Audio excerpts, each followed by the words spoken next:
Well, greetings all and welcome. I am wrapping up my stay here at El Morro National Monument here in New Mexico. I stayed at the little free campground right near the National Monument or in the National Monument area.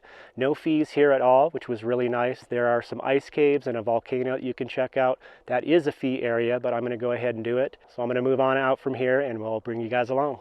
One last look at my campsite here. Actually had my hammock up here most of my stay. It was cold and windy though, most of the time I was here. Okay, let's move on out of here. If you missed it, check out my previous video of the hike up to the actual monument here. It was beautiful, great experience. Really glad I stopped here.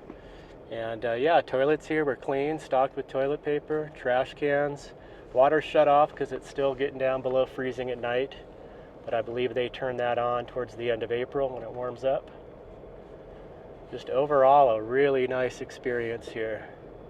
Staff at the visitor center was very helpful and friendly, and for no fee, the fact that they could even staff the visitor center and keep the campground clean, trash cans emptied, very impressive. Thank you, New Mexico. So from here I've got about I believe a 20-minute drive. We've got a clear, beautiful day so far. Winds are supposed to pick up around noon. It's about 9:45 a.m. Trying to get an early start here, beat the winds. But for now, we say away we go.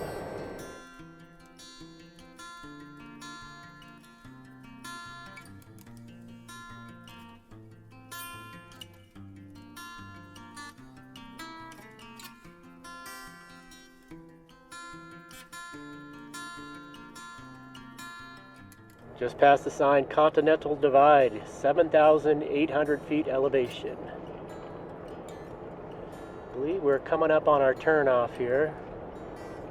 Self-guided tours start every day, 9 to 5, ice cave, half mile. Now, this must not be a national or a federal attraction. I'm getting private vibes here, so we'll find out when we get there. Ah, so pretty being in the trees here. Road is a little bit of washboard, but it's not bad. I'm cruising along about 15.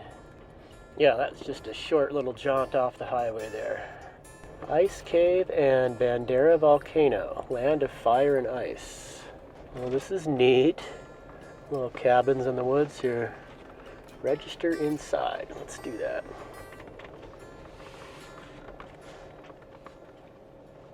Okay, we're going to take this trail up to the volcano and then loop around to the ice caves. Talk to the person at the visitor center here. This is privately owned.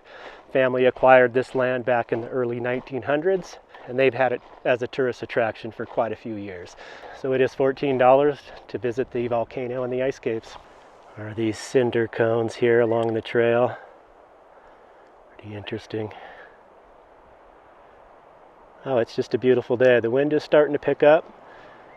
Nice and warm in the sun with a little cool breeze. Let's get moving.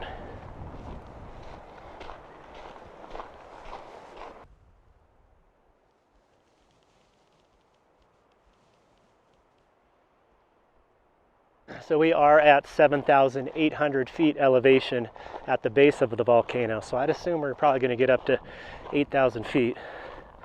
And I'm finding myself getting winded. Not used to these higher elevations after a winter in the lowlands.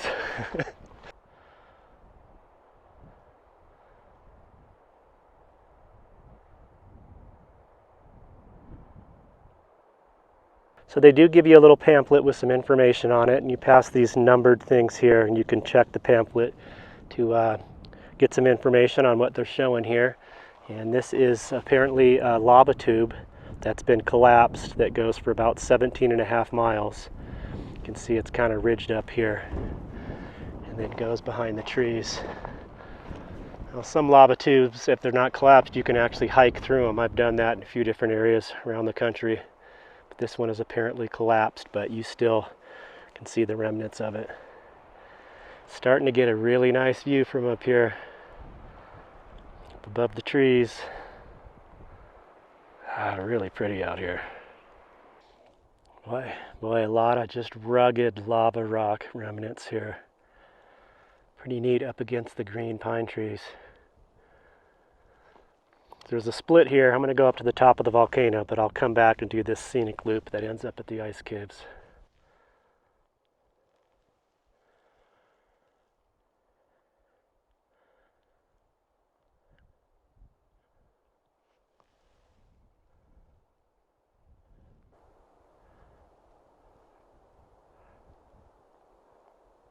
So it's funny seeing all this lava rock surrounding the volcano here.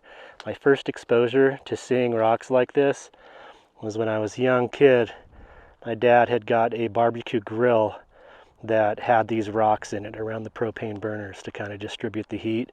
So whenever I see these, I always think back, gosh, I was probably 5 years old, thinking of that grill, seeing those rocks for the first time. Weird. So according to the guide here, when you see the colors leaching out of the lava, that's just trace elements. Mainly here, the white would be calcium, the red would be iron, and the yellow would be sulfur. Some areas it's more prominent than the others. So that's actually coming out from inside the lava rock. There's this kind of little cave here.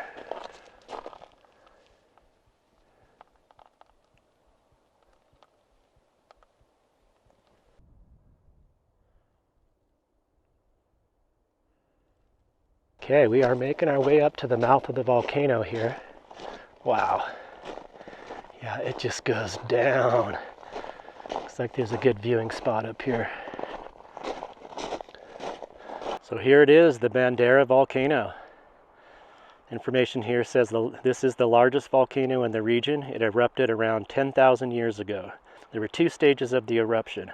First, the cinder cone developed, then a massive lava flow broke out this side. The molten lava reaches temperatures above 2,000 degrees Fahrenheit. The crater is nearly 1,400 feet wide at the top and roughly 800 feet deep.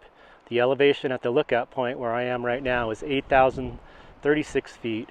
The elevation at the rim is 8,367 feet. It says over time, erosion and weather and gravity take their toll on the crater, and it is slowly filling up as cinders and rocks fall down into the bottom of it.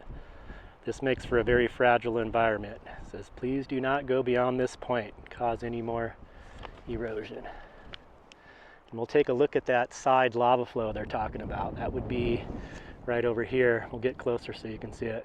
There's the crater of the volcano where we just were, looking down into it. And I believe this is what they're talking about, the lava flow that burst out the side of the volcano. It extends out for 23 miles. See the ridge line there. God, that must have been a sight to see.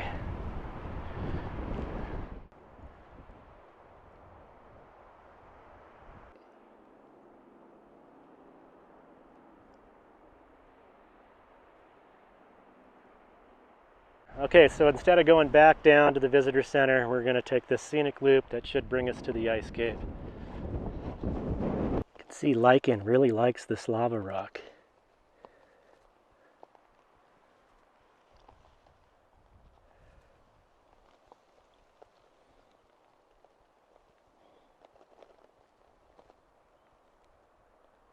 These gnarly old juniper stumps. So the only time I've actually seen active lava flowing was, back in 1994 when I graduated high school. My dad took me on a trip to the big island of Hawaii. We on the far side of the Kona coast. We drove over there and there was active lava flowing, and we got pretty close to it. In one area, it was right on the coast. It was just spurting right into the water and steaming as it hit the water. It was so cool. I'll never forget that. And here that lava flow just is continuing on, and look at, there's this little cavity that's exposed, so we can peek in there.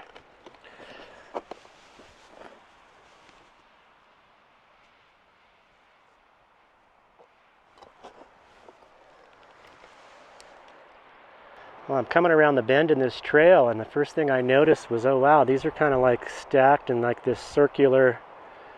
And then looking at the little information pamphlet, these were actually remnants of old ancient pueblo dwellings. They would stack these up as shelters. And I guess around the 1940s, when they first discovered these in the area, there was a lot of artifacts left that are now on display in the museum. So we'll check those out when we're done hiking here. but there's quite a few of them. There's this bigger one, and then another kind of, doesn't really show up on video very well, but I definitely noticed them as soon as I rounded that bend. Kind of stacked up in these circular. Another one over here as well. Interesting. Yeah, looking forward to seeing those artifacts. So this is the collapsed lava tube here, which I've got these wooden steps that go down to the ice cave. So we'll go down there and check it out. Feel it get colder as we go down the steps here. And there's actually ice in there. I think another couple hours the sun would actually be shining in here a little bit more and illuminating the ice. It kind of has this green color. Oh yeah, it gets chilly. Whoa. Like icicles hanging off the side there. It says the perpetuation of ice due to lava insulation and the shape of the cave, which traps frigid air. Whoa. Look at that. These icicles hanging. That's it. That is the ice cave. All these mineral deposits coming out.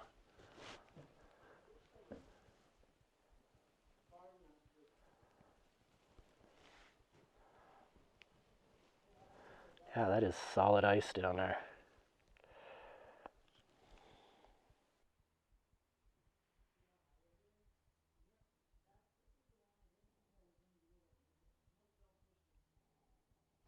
The temperature of this cave never gets above 31 degrees Fahrenheit.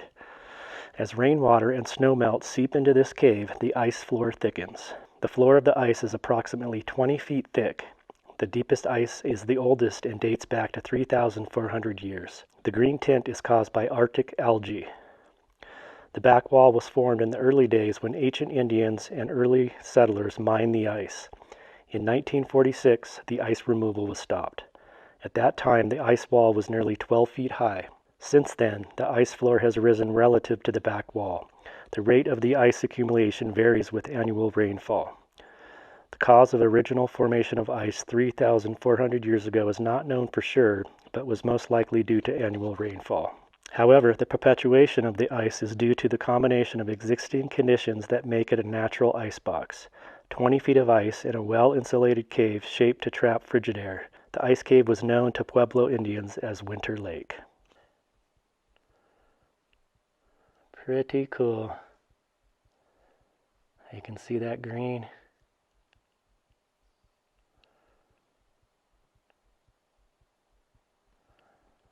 Okay, ice caves, thanks for the visit. We're going to move on.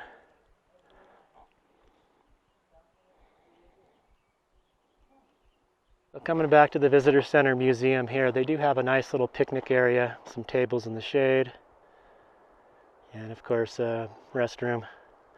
So let's go in and check out this little museum they have with the artifacts that they found. So in here in the museum, they've got the artifacts that they found at those dwelling sites with the stacked lava. Some of them are fully intact. That is really neat.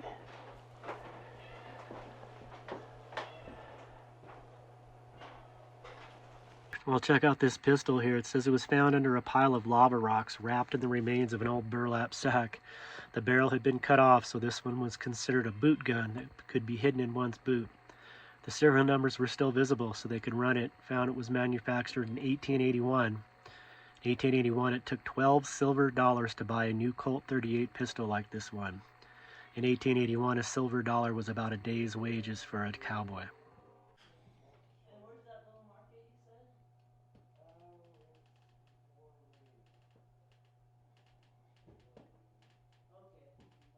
These are old wooden stirrups that were traded from the conquistadors that came through. So this is the family that owns this area. Originally it was 5,000 acres. This couple here, they've since passed on, and these are their daughters. Now it's down to 1,000 acres. Just this one daughter has kept the 1,000 acres, and the other two has sold off their acreage shares. So really cool that she's kept this in the family.